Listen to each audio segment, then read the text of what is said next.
보이스피싱 전화 실제로 받아보신 분들도 많으실 겁니다. 수법이 많이 알려져서 요즘 누가 이런 전화에 당할까 싶은데요.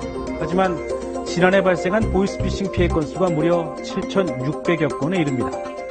피해자들도 노인에서 점차 젊은 층으로 확대되고 있는 추세인데요. 뻔한 사기 전에 왜 이렇게 많이 속을까 싶지만 실제 수법을 보면 뻔하지가 않다는 게 문제입니다. 오늘 뉴스 따라잡기는 눈 뜨고 당한다는 보이스피싱, 그 사례를 취재했습니다. 서울에 사는 30대 주부 강모 씨. 강 씨는 얼마 전 낯선 남성으로부터 전화 한 통을 받았습니다. 남성은 자신이 대검찰청 소속 검사라며 강 씨가 사기 혐의로 고소됐다고 했습니다. 당시 녹음된 음성입니다.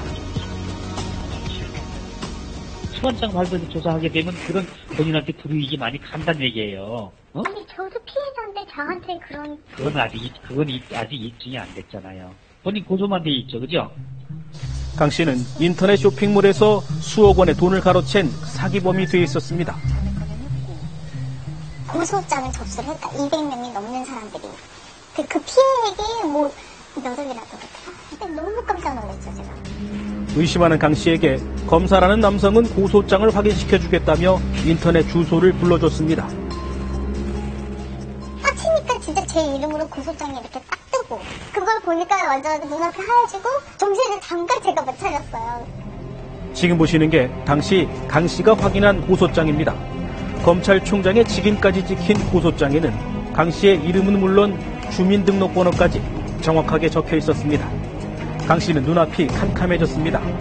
게다가 본인 이름으로 대출금이 계속 이제 발생이 되죠. 또 신용카드 복제돼서 피해 발생이 되죠. 자, 그럼 본인이 스스로 아무리 유능한 변호사도 이거 해결할 방법이 없어요. 뭔가 조치를 취하지 않으면 범죄 혐의가 점점 더 늘어날 거라는 남성. 억울해하는 강 씨에게 남성은 한 가지 제안을 합니다. 진범을 잡기 위해 돈으로 덫을 놓자는 겁니다. 금융감독원에 신고는 안 되는 계좌를 일단 피신을 시키고 그걸로 접속을 해서 그래서 현행범으로 검거하는 거예요. 저는 이 수사 계통이 신명해요. 덫으로 쓸 돈이 없다고 하자 이번엔 대출까지 받아 송금을 하라고 요구합니다. 본인의 인권에 들어가서 본인의 주식을 담보로 해서 대출을 발생을 시키는 거예요. 놀랍게도 사기범은 강 씨의 개인정보와 은행 계좌는 물론 보유한 주식 정보까지 상세히 알고 있었습니다. 제가 어떤 계좌를 갖고 있는지 다 알고 있는 거예요. 은행 쓰시죠? 정보 계좌 갖고 계시죠? 검찰이라고 하니까 제가 약간 그랬던 게 저의 신상 같은 것을 이제 모든 걸 다 알고 있다는 느낌? 목소리를 들어보시면 진짜 장난 아니에요. 진짜 검사님처럼 말해요. 취재팀은 이런 식으로 검찰을 사칭한 사기범에게 속아 실제 1억 원에 가까운 돈을 보낸 피해자도 만나볼 수 있었는데요. 20대 여성 직장인 이모 씨. 이 씨가 수상한 전화를 받은 건 석 달 전쯤이었습니다. 오전 8시 한 10분경에 출근을 하려고 하는데 전화가 와서 저는 서울지방검찰청 수사관이다. 잠시 통화를 할 수 있겠냐라고 해서 회사를 가야 된다고 얘기를 했더니 그 회사에 그럼 팩스로 공문을 넣어주겠다. 금융범죄에 연루됐다며 이 씨의 모든 금융계좌가 위험하다고 했습니다. 그 은행으로 모든 금액을 다 옮겨라라고 얘기를 했어요. 적금도 있고 제가 지금까지 사회생활하면서 모아놓은 돈 그리고 주택, 청약 또 깨고. 그렇게 해서 옮긴 금액이 토탈 얼마 정도? 저는 한 1억 좀 가까이 됐었어요. 전 재산이나 다름없는 돈을 송금하고 난 뒤에야 사기를 당했다는 사실을 알게 된 이 씨. 진짜 앞이 노랗고 진짜 가슴이 철렁했죠, 철렁. 도대체 무슨 일이 순간에 일어난 건가. 그래서 막 손이 막 부들부들 떨리고 근데 또 너무 크고. 하지만 돈을 보낼 때까지 의심은 전혀 하지 못했습니다. 말투가 좀 어눌했거나 좀 그랬으면 저도 그 의심을 한 번쯤은 했을 것 같아요. 근데 굉장히 냉정하게 말투가 똑똑 부러지게 얘기를 했고 사건에 대해서 명료하게 설명을 해줬어요. 그래서 그냥 그런가 보다 당연히 믿었고. 취재팀이 만난 피해자들은 한결같이 사기범들의 음성과 말투가 무척 신뢰할 만하다고 했습니다.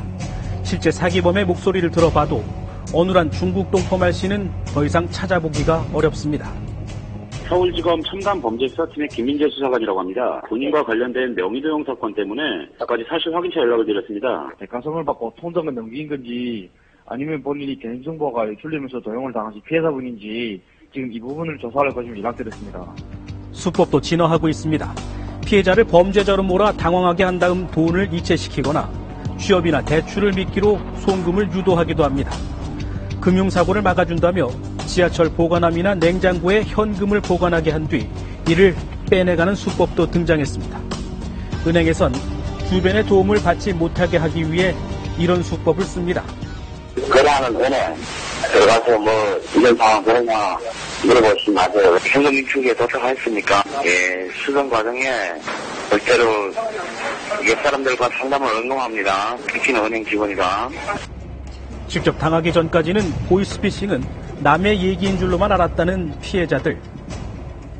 그냥 남미이라고만 생각했던 것 같아요. 진짜 뭐에 홀린 것처럼 제가 진짜 아바타처럼 이렇게 움직이고 있어서 하라는 대로 하고 진짜 귀신 씌우는 듯이. 최근에는 그 20, 30대 젊은 층의 피해가 집중이 되고 있습니다. 공감 성향이 좀 강합니다. 남의 이야기를 먼저 들어주고 나서 판단을 하는 성향들이 있기 때문에 구속 수사받을 수도 있다. 심리적으로 압박을 하는 경우에 여성분들의 경우에는 이런 압박에 심리적으로 좀 위축이 돼서 사기를 당하는 경우가 종종 발생합니다. 진화하는 보이스피싱. 어떤 이유든 금융거래를 유도하는 전화는 보이스피싱일 확률이 매우 높다며 응하지 않는 게 최선이라고 전문가들은 강조하고 있습니다.